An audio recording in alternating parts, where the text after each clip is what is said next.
Hey guys, welcome back to the Yana Empowers podcast. I know that it's been a while and I'm checking back in with you guys. So I'm excited to really start into this next journey of the podcast where a lot of these episodes will be monologue style and really just teaching off of my experiences and what I've done to heal from my trauma and get to the places that I'm at in my life and a lot of the challenges and courage that I've had to use. And I want to be able to give that to you and teach that to you in a way that is practical for one and meaningful and sharing the stories so that you know that you're never really alone through what you're going through and you might be at a different phase in your healing. So I'm really going to try to make this right for you and thank you for listening. So today I'm going to talk about repurposing our pain. When we're going through hell, it feels isolating. We feel alone. We feel like nobody can really understand. And what I'm going to tell you is when you get out of that, when you get out of that state and you start to realize, shoot, everything that I went through definitely impacted me. It changed who I am. It changed the way that my life's going to progress in different ways. Like I've got to take some extra time to heal. I've got to really have courage in these moments. And maybe I might have to have more courage than other people, but that's really not what it's about. What it's about is the fact that you've got to attack things within yourself from a place of so much grace. You've got to look at yourself and pick yourself up, and you've got to ask for help, and you've got to do all these things because if you don't, you get stuck. So, talking about going through hell, you know that other people are going through it too. And what we can do with the pain that we experienced is actually walk in our truth and help pick other people back up. So, today is about repurposing your pain, actually finding some purpose in what happened to you and sharing this with the world, sharing your experiences with certain people that you know might be going through things. You don't have to, air out all of your dirty laundry or anything. That's never what I'm going to ask people to do. But looking at it from a state of, wow, this happened to me. It happened for a reason. Yeah, there's truth that I get to walk in here, and what I went through wasn't for nothing. Because you'll end up seeing that you might start meeting people who have had a similar experience, who have gone through almost the same type of thing, and you might be able to be there for them in the time of their darkness, like you wish you would have had in your time of darkness. This is the shift that brings healing to this world, to our communities, to ourselves, and to the people that we love. There might be people that you haven't met yet that down the line, they might need to hear your story. And there's an important experience or story in what I've gone through in my life that I should share. When I was 17, and it was the first time that I had ever truly written about the pain I was feeling and the experience of emotional and psychological and sometimes physical type abuse that I was experiencing from my father. I was writing poetry, and I had an English teacher who was really honest with me. And he said, I have this draft, this poem, right? And I'm like, okay, what do you think? What's your feedback? And you know what he says to me is, a poem isn't a riddle. It shouldn't be a mystery for people to try to solve. There's a story here. You have to share it. You can't let them guess. And so that was a huge moment for me. I was looking at him like, okay, I want to do that. I want to share that story, but man, did it take a lot. And I had to sit in that room and write, rewrite. And by the time I was finally like, I'm writing this and I'm telling my truth, I was in tears. I was shattered. It was the first time I ever came to the realization that, wow, what I'm going through is really hard. And the person that I love the most, my dad, was hurting me. And I didn't understand what it was. I didn't understand that it was abuse. I didn't understand that it was anything to do with whatever narcissism or, personality traits, all of that. I had nothing, no knowledge of anything. And this was the first moment where I wrote this poem and it came out with my authentic truth. And looking forward just a few months, I submit that poem to the library magazine in our county, and it ends up winning. And I end up getting published in that magazine. And, it's a small magazine, it's nothing crazy, but it was an awesome accomplishment for me at the time because I poured my heart out, And by the time the ceremony comes and we're gonna speak the poems out on stage, I I do that poem and I'm crying by the end, and never would have thought. I never would have thought that my story and the message that I had and me sharing the fact that I went through some pain and kind of where my mindset was on things, my story of like transition, it's like, wow, I'm going through pain, but I'm tough. I'm going to get through it essentially. And I've got my mom and I got people who love me. By the time I was done and I got off that stage and the ceremony was over, there was one woman and her daughter that came up to me crying, and they expressed how thankful she was. And she said, "Oh, I've been through this too. We've been through this too with their father." And I was awestruck. I never would have thought, I thought I was completely alone through my story, or at least it never really occurred to me that other people could be understanding of what I'm going through. It just wasn't in my thought process. It was like almost like a veil had been lifted and curtains are pulled away and you're like, shoot, all this time I've been hiding all of my feelings and hiding all of this pain and hiding what's been happening to me. And look, there's somebody, a woman and her family who have been through something so similar and resonated so much with the pain that I expressed that they were able to release it and feel like they were not alone. I will never know to this day, how much that impacted them and if that changed the course of their lives at all. But I'm willing to bet that it did. I'm willing to bet that gave them a little bit more strength. And me, 17-year-old me, I didn't know. I didn't know what to do with any of that. I was just listening.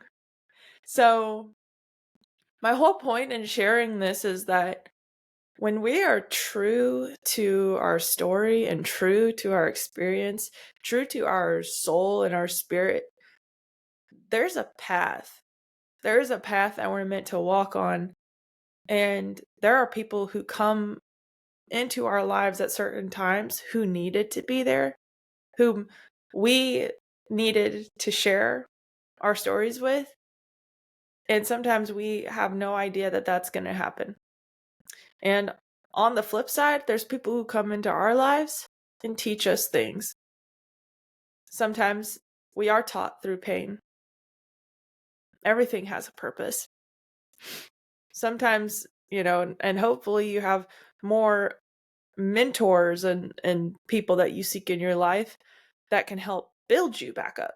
right? Like people who want to pull you up out of the ground when you fall.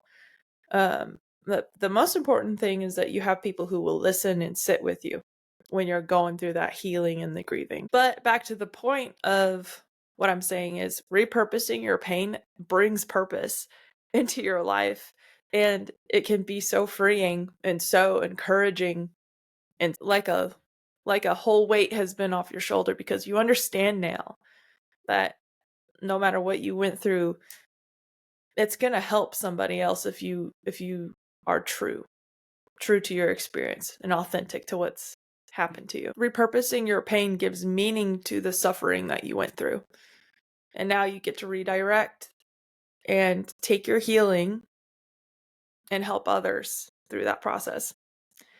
Sometimes when we teach things, we actually learn it better, right? When we share and we talk about it, there's a process going on that helps us to understand deeper, understand a little bit more about what's happening. I'll talk about journaling, and that's one of my go-to ways to help get through your trauma. And there's a scientifically, proven research um, process on this. And taking 20 minutes to journal about one of the most traumatic experiences in your life can free you beyond measure.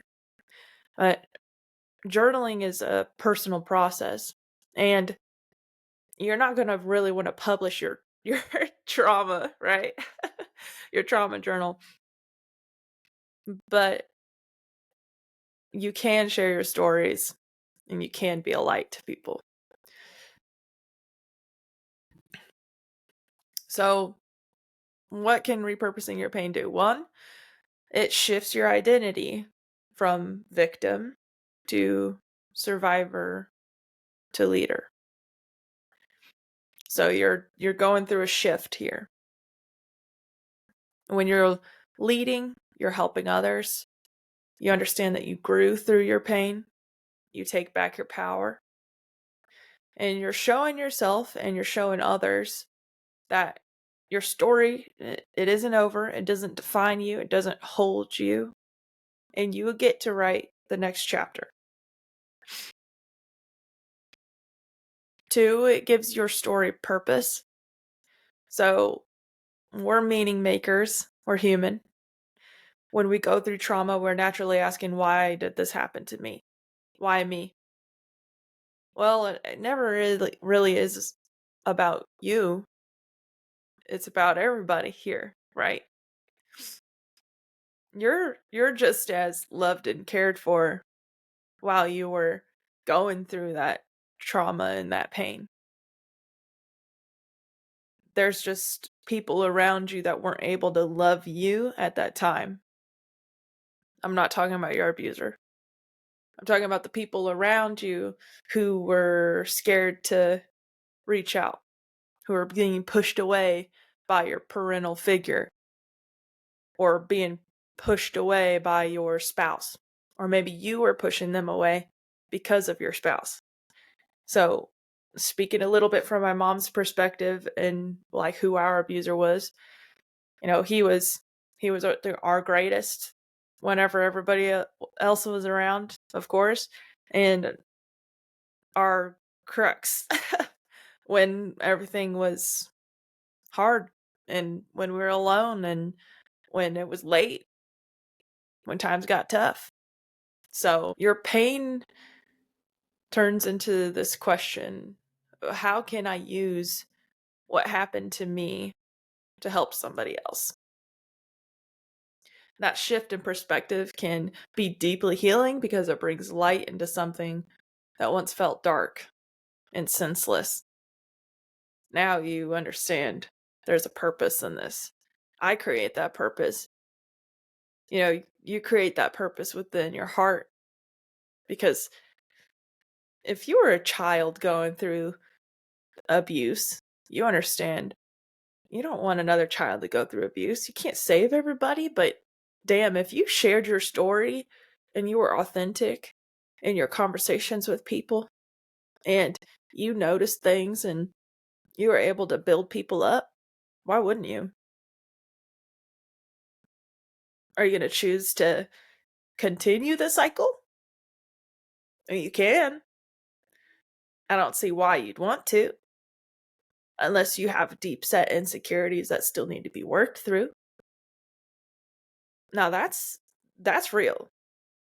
That's something that is a choice. And there are some people who have brain barriers with this, who maybe it really truly is harder for them. Right. And I'm thinking about my abuser. I'm thinking about people who have that personality disorder type of issue.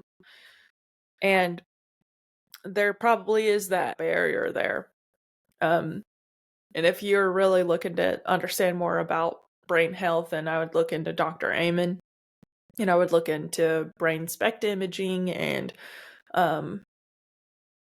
looking into how things have improved in that world. There sometimes are solutions for people in that boat. We don't always know the full story. We can't know it all. We can't constantly ask, why this, why that, why did this happen to me, or why were they this way? None of that helps. You never really truly have a full understanding with abusers. Frankly, when my dad passed away, he had taken his life, and it was this, well, what? How? Why? All of the pain and the time that had passed, all of the things kind of flipped. So, you know how confusing it is when you're in it. I don't have to explain that. So your story gives you purpose. Repurposing your pain, it also allows you to process and integrate the pain. So you're talking about your experience, whether through your writing, your speaking, your art, your coaching, your service. You're going to revisit and reflect when you do these things, but you're doing so from the balcony rather than the basement. So this time it's on your terms. You're going to process and name and integrate the experiences instead of avoiding and suppressing them, instead of escape, right? A lot of us will escape in our lives. The longer that you escape, the harder it gets. The more you start to become rigid.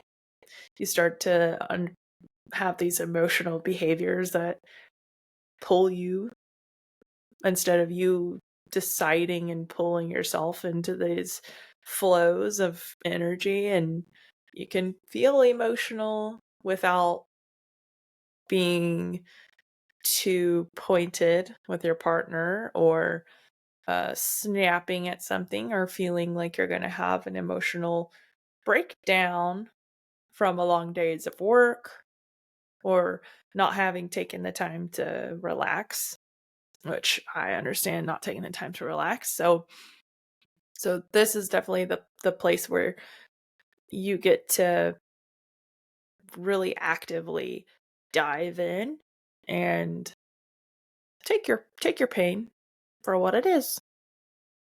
Understand that you do have to look at it and help other people. So the fourth thing about repurposing your pain is that it's building connection. We are human. Again, we share stories. And when we share stories, man, does it help.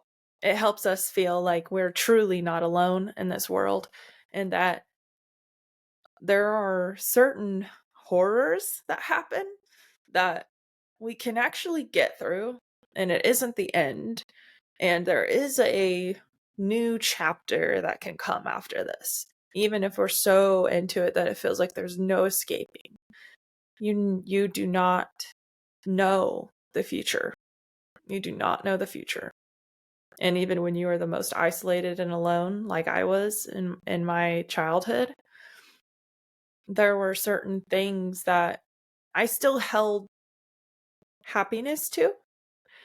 And that's where a lot of my reading and my journaling habits stemmed from. But it did impact my future self in a way that I felt inadequate socially, inadequate by means of I I didn't really feel close to anybody, and I didn't understand how to be close to people and how much work it would take to be friends with somebody and how to show up for people in the right way. Like, you can't just run away and go silent whenever something bothers you or triggers you, or you start to think in this way where um you start to feel shame. For example, there's a time where I felt shame in talking to someone while I was in school, and I felt like it was distracting me from doing my schoolwork. So I chose to, instead of have a hard conversation and express how I was feeling, I avoided and detached quickly and really wasn't doing a lot of this consciously. So it ended up hurting him and it ended up hurting me because I liked that person, but I was also in a state of feeling that I was in the wrong. So I was just like internally beating myself up, and it wasn't right for anybody. So that's an example of where trauma comes in, because you're not really understanding that you're doing it when you're doing it, but if you reflect and you look back, you start to understand. And so hopefully, like, when I'm sharing this story, it helps other people understand, oh, okay, that's what that was. Or I might be doing that right now, and I should completely, like, apologize. I could still make the choice to, be on my own and take maybe some different boundaries. Like maybe there's a simple boundary that could provide a solution to this big issue that I'm making up in my head. Maybe I can release some of that shame by doing that, right? There's a point then, hopefully, that somebody can see, okay, I have some solutions. Like, I'm not alone, and now that I understand how this person did it and how that didn't work or this or that, now I can create a plan. So everything is personal, but our stories can be so relatable even when they're so different. So, the fifth thing about repurposing your pain is that it creates momentum in your healing and in helping other people heal. So, you're creating essentially this fire. You help me feel seen. That might be something you hear people say to you. Um, and that sense of contribution really helps to break the cycles of trauma. You're giving clarity, you're giving truth, you're speaking truth, you're walking in truth. And that not only is a spiritual path, walking in truth, um, it's also scientifically proven to help our brains create new neural pathways. So when we speak the truth, our brains actually respond and they actually light little fires, right? The neurons start to strike and our brains can actually grow and build new pathways, which is interesting because when we lie, we lose that capability. We are not thinking in that state. That's a fear state, right? When we're lying, it's a fear state. We can't actually think too much about what options we have and how we can navigate life.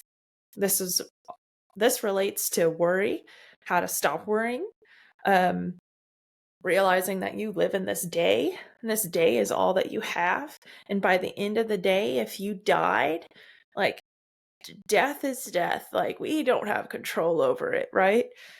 But we have today. That's the gift that you have. What was in the past was. And yes, today we can choose to either reflect, we can choose to heal, we can choose to approach the things that we do and the tasks today with grace. We don't want to choose to escape, right? And a lot of times we feel like it's not really a choice. But the lack of choice is where we come into issues. So I'll encourage you today to mull over everything. Think about how repurposing your pain might look in your life. And feel free to DM me on Instagram. There will be different clips loaded up on Instagram as well. So I appreciate you guys more than you know. And I do hope that you share this with somebody who you think may want to hear it or need to hear it. And if anything, to the young girls out there, you're not alone if you feel like you're in this state of being kind of trapped. There is a light at the end of the tunnel. And if you're in a relationship currently, or you've been dating and you've had maybe not the best success, there is a light at the end of the tunnel there too. And you have a lot more autonomy and choice than you might feel right now. So stick around and start learning some practical ways to start understanding how to live authentically, how to start creating boundaries for yourself, and to take the time to grow into who you want to be, not just who you've been going with the flow of. All right. Thank you guys. Thanks for tuning in. More of these episodes are here to come, and they will be more monologue style. So I'm excited to share this journey with you guys. Thanks. Bye.